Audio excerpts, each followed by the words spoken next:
312 2010 344. Saya ingin mempresentasikan terkait materi pertemuan keempat, yaitu isu sosial dan etika dalam sistem informasi.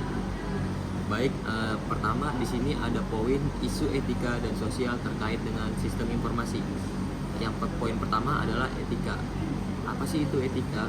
Etika adalah sekumpulan kepercayaan, standar, atau teladan yang mengarahkan, yang merasuk ke dalam seseorang atau masyarakat. Semua individu bertanggung jawab terhadap komunitas mereka atas perilaku mereka.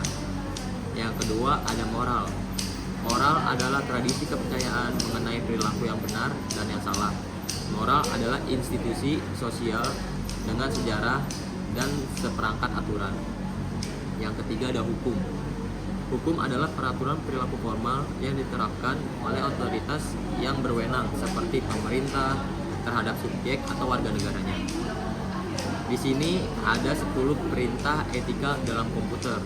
Yang pertama, tidak menggunakan komputer untuk merugikan orang lain, seperti ngehack atau meretas, itu tidak baik.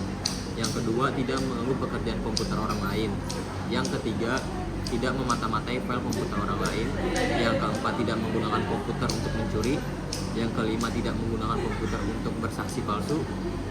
Yang keenam, tidak menyalin atau menggunakan kepemilikan perangkat lunak di mana Anda belum membayarnya, seperti kita nge-track aplikasi yang ilegal dan lain-lain.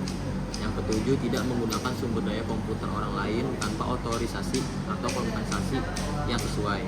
Yang kedelapan, tidak mengambil untuk diri sendiri karya intelektual orang lain. Di sini itu sama seperti ketika kita plagiat, itu tidak dianjurkan untuk di ini ya guys ya, diterapkan, karena plagiat itu adalah contoh dari tidak menghargai karya orang lain. Oke. Yang ke-10, harus menggunakan komputer yang menjamin pertimbangan dan bagi terutama sesama manusia. Di sini ada poin isu dalam etika TI. Yang pertama itu adalah isu privasi, rahasia pribadi yang sering disalahgunakan orang lain dengan memonitor email, memeriksa komputer orang lain, memonitor perilaku kerja, pengumpulan, penyimpanan, dan penyebaran informasi mengenai berbagai individu atau pelanggan dan menjualnya kepada pihak lain untuk tujuan komersil. Privasi informasi adalah hak untuk menentukan kapan dan sejauh mana informasi mengenai diri sendiri dapat dikomunikasikan kepada pihak lain.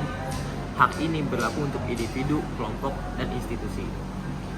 Yang kedua, di sini ada isu akurasi, autentikasi, kebenaran, dan akurasi informasi yang dikumpulkan serta diproses. Siapa yang bertanggung jawab atas berbagai kesalahan dan informasi dan kompensasi apa yang seharusnya diberikan kepada pihak yang dirugikan. Yang ketiga, di sini ada isu properti, kepemilikan dan nilai informasi atau hak cipta intelektual.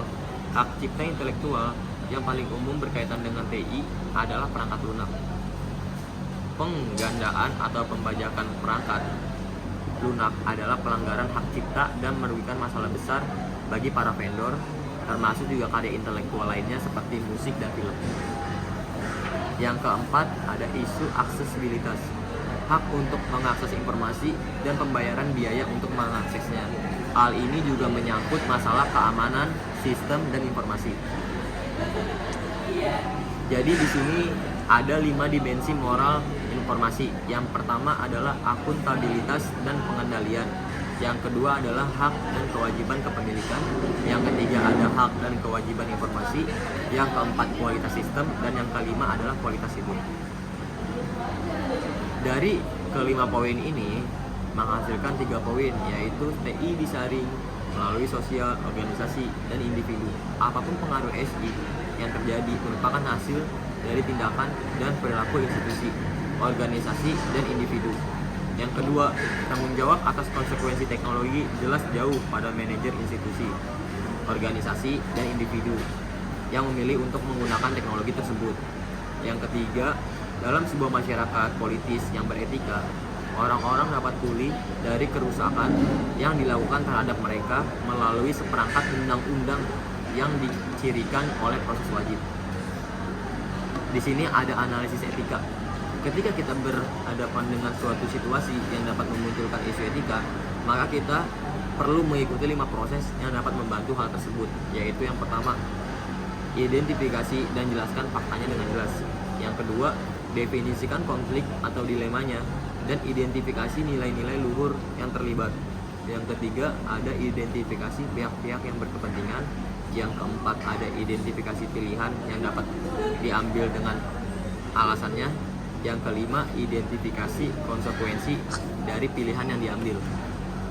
Baik teman-teman, segitu saja penyampaian materi terkait tentang isu sosial dan etika dalam SI. Saya Diva Ma'ruf Hermansyah. Assalamualaikum warahmatullahi wabarakatuh.